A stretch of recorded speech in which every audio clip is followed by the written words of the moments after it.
What does fetus mean in Latin? What the f? I'm sorry, is this It language class? means little human being. Ooh, his smile is very creepy. Okay.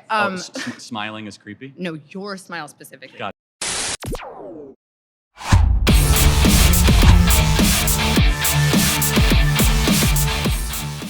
Yeah, so the title of the video says it all, so you pretty much know what to expect. Let's jump right in.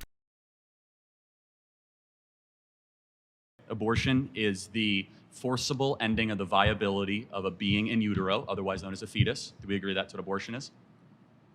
Okay, yeah. Okay, great. And then murder is the intentional taking of life, different than killing or sudden death. Okay. Okay, and then we agree that murder in general in society should be illegal. Yeah. Okay, great. I think there's a big difference between, cells in utero than a living, breathing, existing being. And while I do believe it's murder, and that's just my personal belief, right?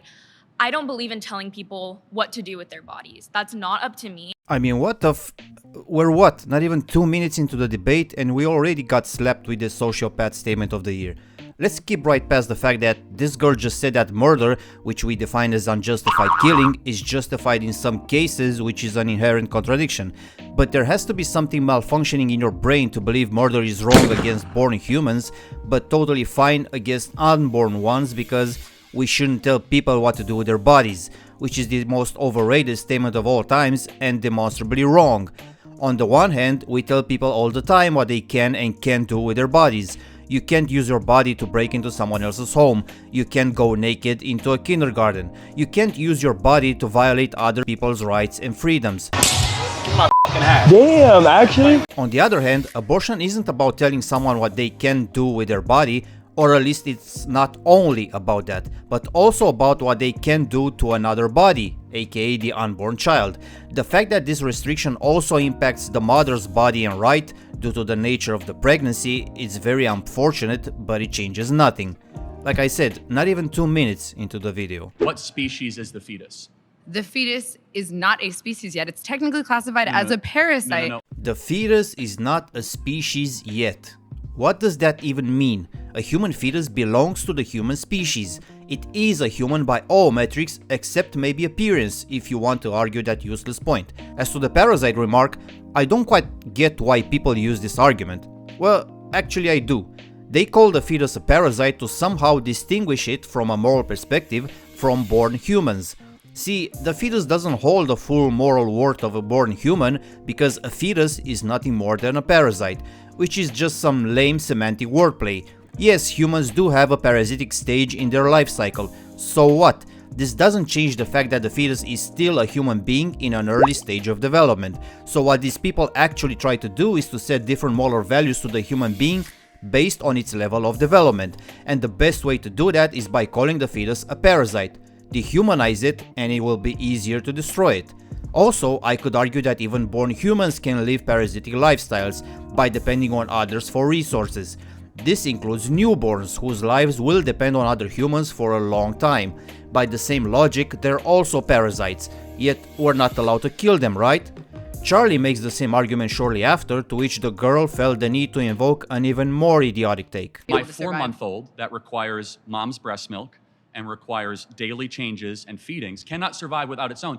Is my 4-month-old a parasite? Your baby can breathe on its own. Your baby can drink water from its mouth to its stomach. But it cannot. Your baby can it eat hunt? food. Can it gather? Can it reason? But that's not what qualifies something as being a living so organism. let's Being a get living back to organism terms. simply means, can you survive outside of a womb, outside of your host? Got it. And the award for the most pull out of the ass definition goes to... Yeah, if it's not clear, the unborn fetus is obviously alive because only living creatures can use resources to grow and develop. Dead creatures can't do anything but decay.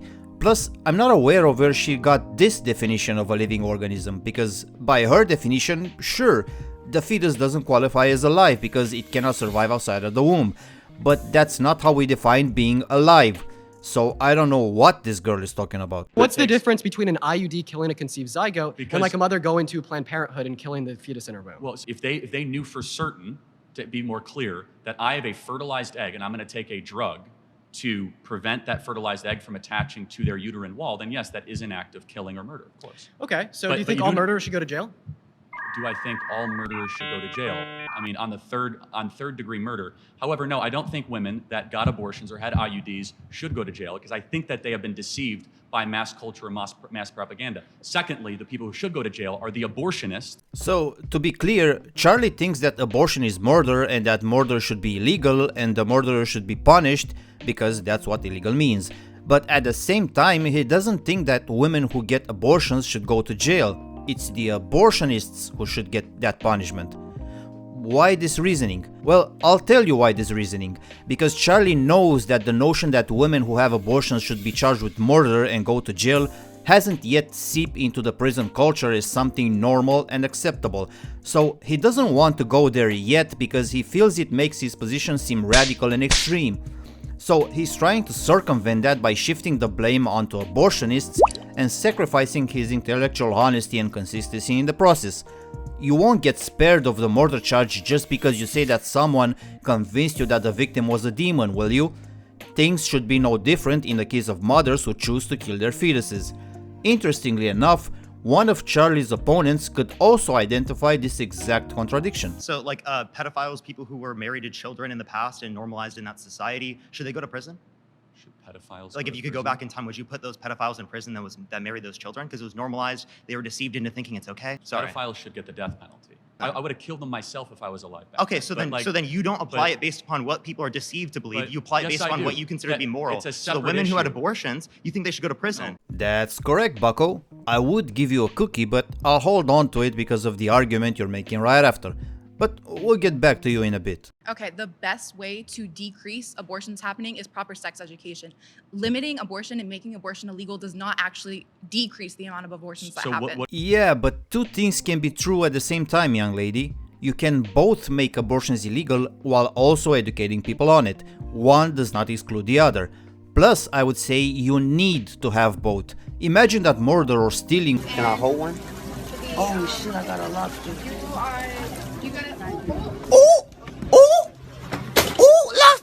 wouldn't be illegal and we would simply focus on teaching people why they're wrong and why they shouldn't do them. Until people get it, they will keep doing them and that's bad, right? Also, some people don't care that you think they're wrong. If they're not illegal, why not do them? So you need to have... Actually, I'm gonna let someone else take Thank it. you. Oh, you're just gonna leave? Alright then. When does life begin? Conception. Like conception, great. So good. So should we protect all life at conception? I care about sentient life, not Sentient. cellular So life. when do brainwaves start? Do you think brain dead people should be able to pull the plug on, like a family should be able Well, to pull the plug on an individual Hold on, in the you family gotta that's answer. brain You dead? gotta answer the question. When do brainwaves start? You can see brain waves around 6 to 8 weeks, which in I brain dead agree, yeah. individual, there are brain waves as well. Okay, let's fix the stupid first. If you look very closely at the words brain dead and brain waves, you'll find them contradictory. It is not possible for a brain dead individual to exhibit brain waves because the brain is, are you ready? Dead.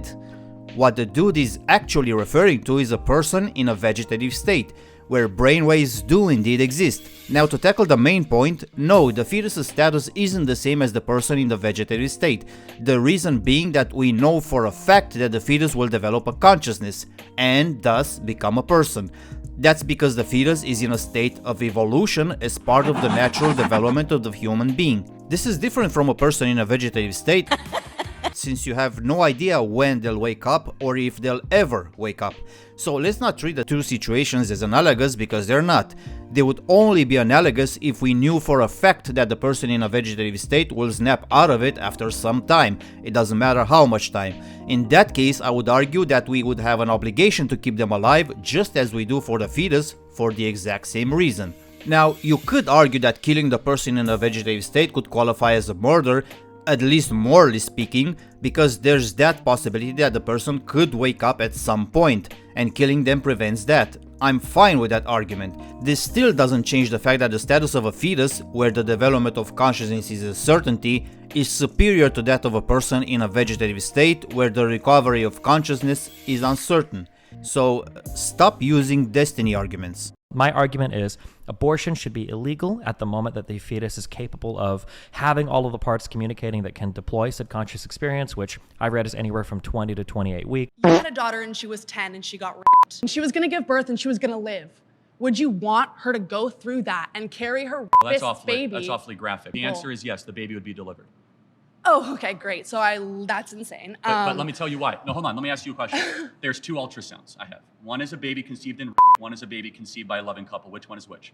You don't know. Exactly, because it's all human rights But and it's all that human doesn't beings. matter. So It's about your daughter who has to give no. birth to it and is going to be tortured by that Hold for on the a second. rest of her life. Yeah, you're never gonna win this argument because what you're doing is establishing a human being's life's worth by contrasting it with the stress and psychological torment that it inflicts on another human, in this case the mother. If I use the exact value system, I could argue that killing born babies is justified if the mother's psychological stress associated with caring for them is too great. And no, invoking the argument, yeah, but she could just give them to adoption isn't a valid counter, because then I can apply the same reasoning to the person caring for them then. All you're doing is avoiding the actual argument, which is the baby's life's worth supersedes any discomfort the baby's existence may cause to the mother or any other person. Killing them is unjustified, as Charlie correctly pointed out. You tell me, what is a woman? I think a woman is somebody who identifies as a woman. Got it. This definition literally translates to a woman is what a woman is. And it's absolutely mind-blowing to me that there are still people who think that this definition explains anything. Move along. I also want to say that one of my best friends is trans, and I would say that she's more of a woman than I am. So you said that person is more of a woman than you are. Therefore, you're grading off a definition of something accomplishes womanhood. What is that? I think she's a better person than me. I think she So lives women are life. better people? She's a better woman than I am. I'm not saying women are better people. But what makes a woman? Because you said she's more of a woman than you are. So I want to know what that definition is. Right, okay. I'm gonna let somebody else That's all go. good. Yeah, I'm so happy you beat this dude. Hello. Just so you can warm up the chair for him. All right, Parker, what is a woman? A woman is an adult human person that has a desire to be in accordance with a particular set of social and cultural norms that are typically associated with female sex. What the is going on? This simply means that females exhibit behavioral traits which we would expect to see in women, so females behave like women. This turns your definition into women are individuals who behave like females who behave like women. To make it even simpler, women are individuals who behave like women, which is not at all circular and useless. Also, you've used the word typically in your definition, which allows for exceptions. This makes your definition even more useless because you're basically saying that a woman is someone who may or may not behave as a woman. Thanks for your time. Can you define what womanhood is? That's an interesting question for you. Well, no, I can't define what womanhood is. And the reason why is because it's something that's an individual experience for every single person, right? Like, yeah, it's like saying you can define what a chair is because there's a wide variety of chairs of different colors and shapes and sizes. I'm sure there are, but there has to be some baseline definition that applies to all chairs, right? One of them being that their intended purpose is to serve as seats for humans. So, when you said earlier that there's no perfect image of like, this is what a female looks like, this is what a male looks like. Like, but we for all get our example, periods at different ages. you can't use the age or the day of the month when women get their period to define what a woman is. The baseline in that specific case is the ability to have a period to begin with. That's how you differentiate between men and women from this perspective only. Women can have periods, men can't. It doesn't matter that the age at which women have their period varies drastically. If you can't write down at least one objective baseline requirement for your definition, you have no definition. Well, Charlie won. On these specific topics, Charlie won for sure because neither of the liberals could make coherent arguments for their pro-abortion and pro-trans positions. However, the debate also included other topics like college being a scam, affirmative action, and Kamala Harris being a DEI candidate, but you know, I only focused on what I thought was more interesting and engaging. But do check the original debate too, because it's all good. What's her greatest accomplishment as vice president? As vice president? Being the first female all-black president. Yeah. Subscribe.